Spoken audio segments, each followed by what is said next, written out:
Assalamualaikum warahmatullahi wabarakatuh.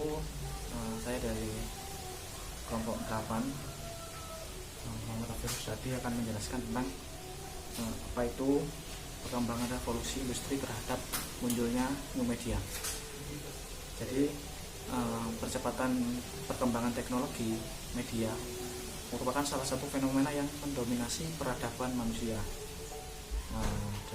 Kemunculan dalam bentuk dan praktek penggunaan media baru terkesan jadi susul menyusul dan kadang membuat pengguna konsumen atau media merasa kewalahan. Jadi di setiap kemunculnya peradaban zaman, di setiap media saling berlomba-lomba untuk dalam membuat sesuatu hal yang memajukan zaman, yaitu sampai pengembang media yaitu sampai kewalahan menghadapi perkembangan zaman yang sudah seperti ini. Pada proses perkembangan media tidak luput dengan perkembangan revolusi industri yang terjadi secara global di seluruh dunia. Dan juga revolusi industri merupakan perubahan besar dan radikal terhadap cara manusia memproduksi barang. Jadi di proses perkembangan media revolusi industri, jadi di setiap sebuah hal yang dilakukan sekarang sudah dilakukan dengan robot, sudah menggantikan kerjaan orang yang dengan robot, sekarang jadi dilakukan dengan pekerjaan robot. Selanjutnya ada rumusan masalah, yaitu yang pertama, apa konseptual dari teori dari new media itu sendiri. Kedua, bagaimana proses perkembangan revolusi industri. Tujuan masalah, untuk mengetahui konseptual dan teori dari new media, untuk mengetahui yang kedua, untuk mengetahui proses perkembangan revolusi itu sendiri.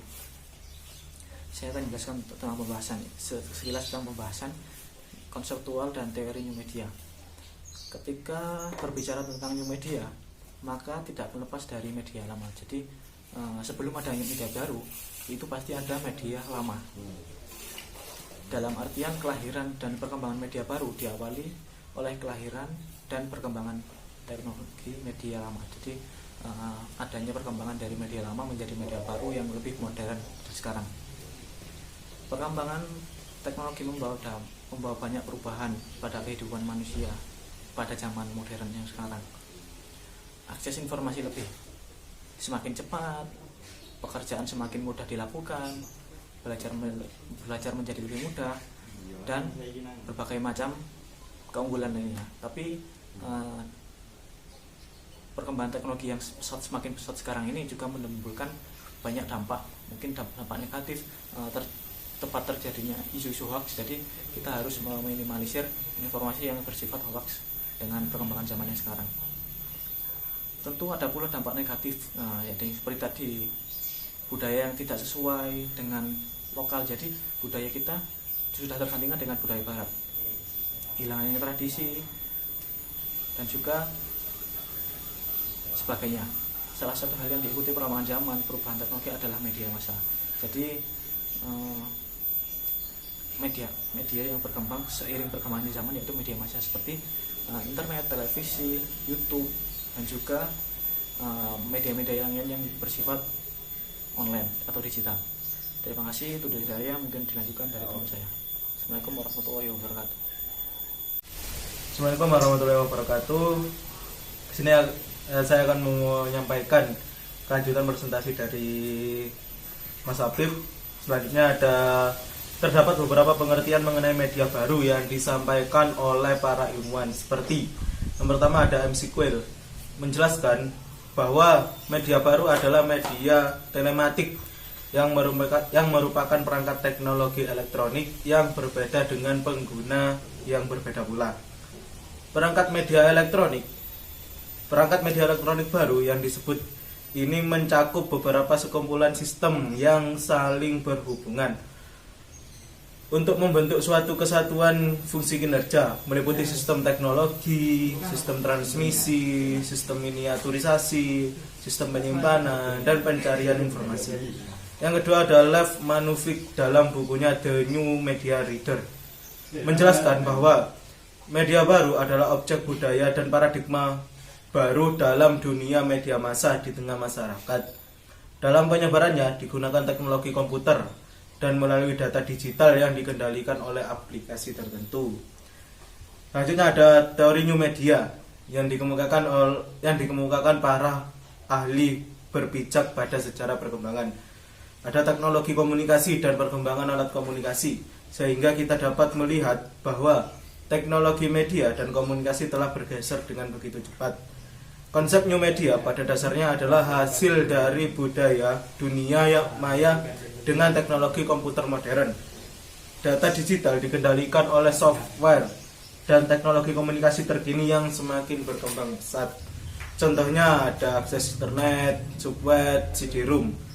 Dennis M. Siegel dalam buku Teori Komunikasi Massa menjelaskan bahwa ciri khas media baru diantaranya adalah pengadaan dan pemilihan berita tidak lagi sepenuhnya berada di tangan penyedia komunikasi berskala besar, seperti misalnya koran nasional, atau dengan kata lain bersifat desentralisasi.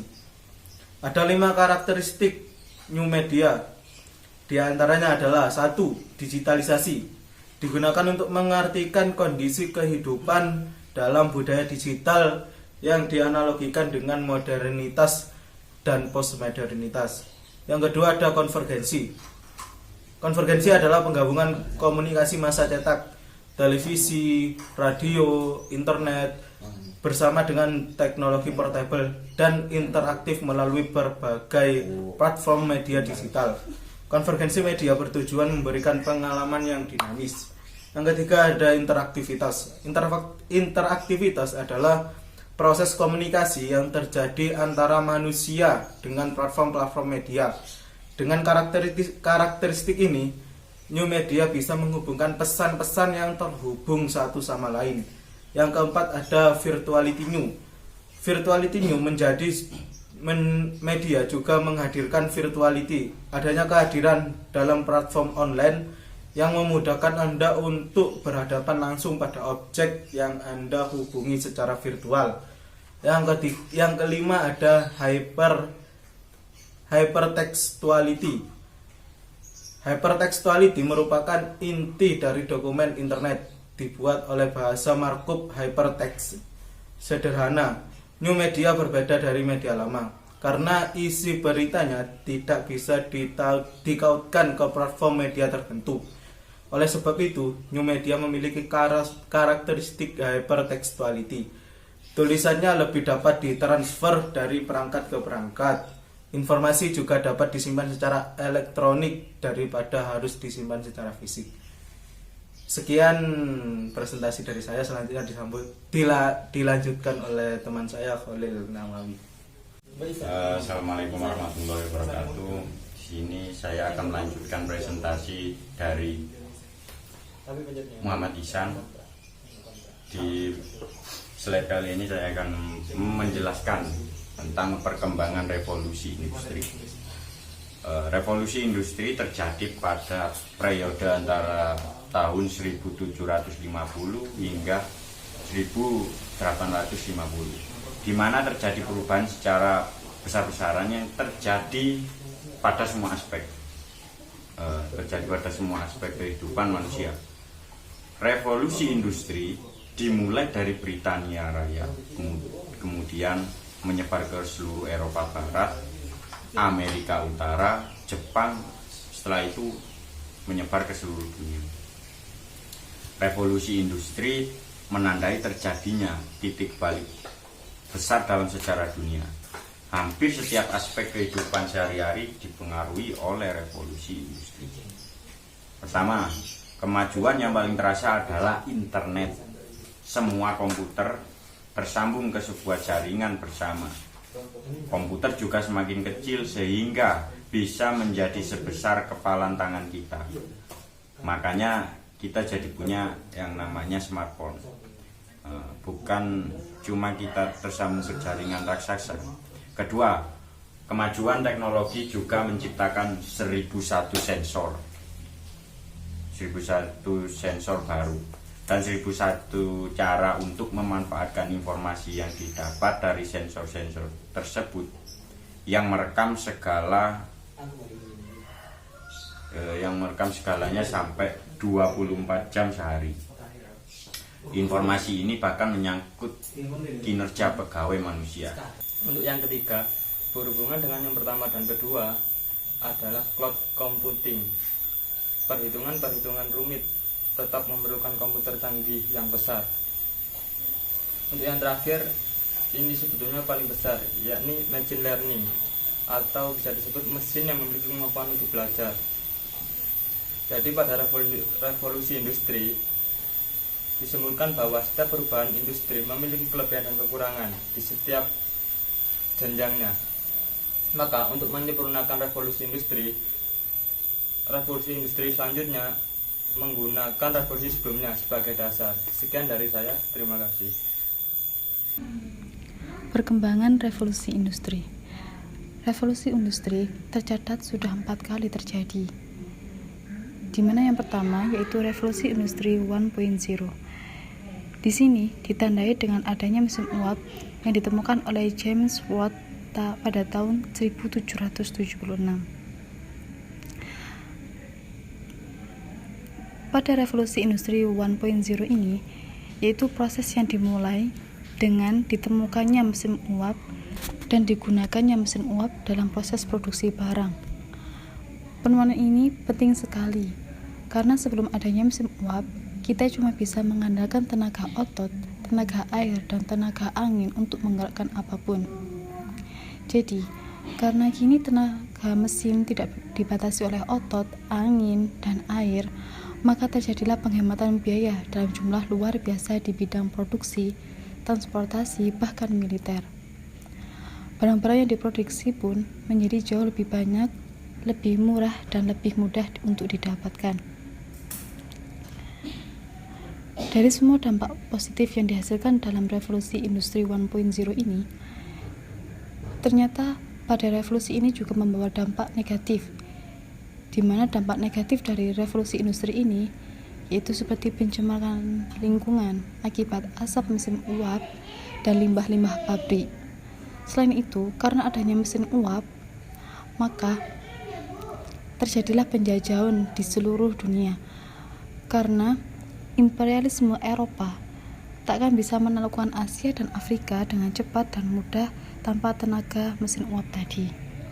Yang kedua, yaitu revolusi industri 2.0, di mana pada revolusi ini tenaga uap mulai digantikan dengan tenaga listrik. Revolusi industri 2.0 yang terjadi di awal abad ke-20, saat itu produksi memang sudah menggunakan mesin. Tenaga otot sudah digantikan oleh mesin uap, dan kini tenaga uap mulai digantikan dengan tenaga listrik.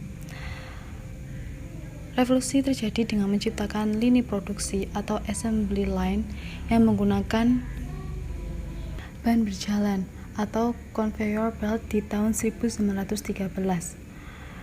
Sehingga ketika ini muncul, terjadilah proses produksi berubah secara total. Penggunaan tenaga listrik, ban berjalan, dan lini produksi ini menurunkan waktu produksi secara drastis. Selain itu, revolusi industri kedua ini juga berdampak pada kondisi militer di Perang Dunia Kedua. Meski bisa dikatakan bahwa revolusi industri 2.0 sudah terjadi di Perang Dunia I, di Perang Dunia Kedua lah efeknya benar-benar terasa. Ribuan tank, pesawat, dan senjata-senjata tercipta dari pabrik-pabrik yang menggunakan lini produksi dan ban berjalan. Ini semua terjadi karena adanya produksi massal. Yang ketiga, revolusi industri 3.0. Di sini dipicu oleh mesin bergerak dan otomatis seperti komputer dan robot. Setelah mengganti tenaga otot dengan uap, lalu produksi paralel dengan serial, perubahan apa lagi yang bisa terjadi di dunia industri? Fakta berikutnya yang diganti adalah manusianya. Setelah revolusi industri kedua, manusia masih berperan amat penting dalam produksi barang-barang.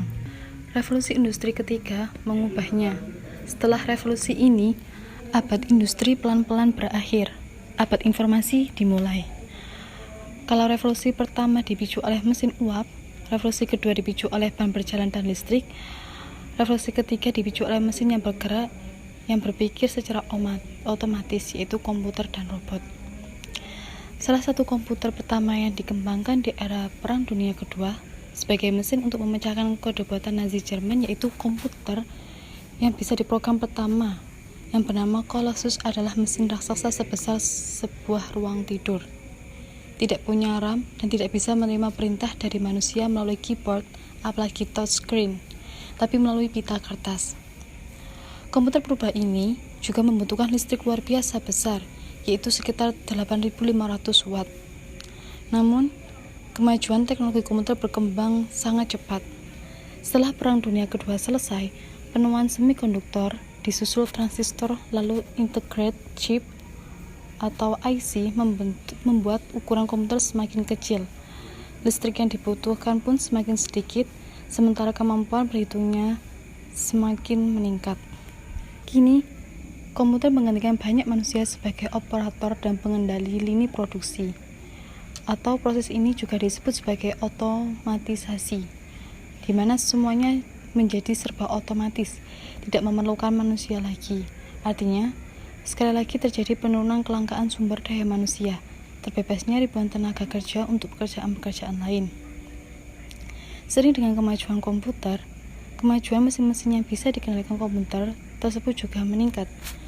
Macam-macam mesin diciptakan dengan bentuk dan fungsi yang menyerupai bentuk dan fungsi manusia.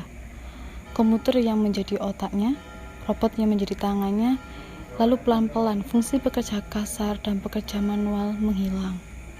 Lalu dilanjutkanlah revolusi yang keempat, yaitu di mana revolusi yang sedang kita alami, yaitu revolusi industri 4.0, di mana pada revolusi industri ini ditandai dengan adanya internet, ukuran komputer yang semakin kecil sebesar kepalan tangan, atau yang biasa kita sebut dengan sebutan smartphone. Pada revolusi industri ini, konsep industri 4.0 pertama kali digunakan di publik dalam pameran industri Hannover Messe di kota Hannover, Jerman di tahun 2011. Dari peristiwa ini, sebetulnya ide industri 2.0 dan industri 3.0 baru muncul. Sebelumnya dulu cuma dikenal dengan nama revolusi teknologi dan revolusi digital. Semua revolusi itu terjadi menggunakan revolusi sebelumnya sebagai dasar. Industri 2.0 tak akan muncul selama kita masih mengandalkan otot, angin, dan air untuk produksi. Industri 3.0 intinya mengakrab lini produksi dengan komputer dan robot. Jadi industri 4.0 juga pasti menggunakan komputer dan robot ini sebagai dasarnya. Kombinasi dari adanya internet, kemajuan teknologi, cloud computing, dan machine learning pada revolusi ini menghasilkan perhitungan yang rumit luar biasa dan tidak terpikirkan oleh superkomputer dengan kemampuan di luar batas kemampuan manusia. Apalagi pada poin keempat, yaitu all dan machine learning masih amat terbatas untuk tugas-tugas tertentu. Bukan cuma di Indonesia, negara-negara maju seperti Jepang, Jerman, dan Amerika Serikat saja masih terus-menerus memperdebatkan konsekuensi dari revolusi industri keempat ini. Sebab revolusi ini masih berlangsung atau bahkan baru dimulai pada era sekarang. Kesimpulan, teknologi yang berkembang pesat memicu adanya revolusi informasi yang juga berkaitan dengan adanya revolusi industri. New media adalah media yang semuanya sudah dipengaruhi oleh teknologi. Konsep new media pada dasarnya adalah hasil dari budaya dunia maya dengan teknologi komputer modern.